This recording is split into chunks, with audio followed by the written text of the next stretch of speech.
Mas ele foi tão sábio na sua oração, ele pediu a Deus entendimento e sabedoria para poder entrar e sair no meio do povo de Deus.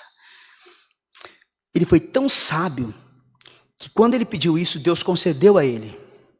Mas se o homem e se a mulher tiver entendimento e tiver sabedoria e saber entrar e sair no meio da humanidade, automaticamente o Senhor vai dar a ele riquezas, vai dar a ele poder, vai dar a ele umas boas condições. Por quê? O homem que é sábio, amados, ele sabe administrar bem os seus negócios, ele sabe administrar bem as suas finanças, sabe administrar bem a sua vida, e ele sabe entrar e sair sem causar atritos com as pessoas. Ele é diplomático. Onde tem guerra, ele leva paz. Onde tem contenda, ele leva uma palavra de bênção, de libertação. Esse é o homem sábio.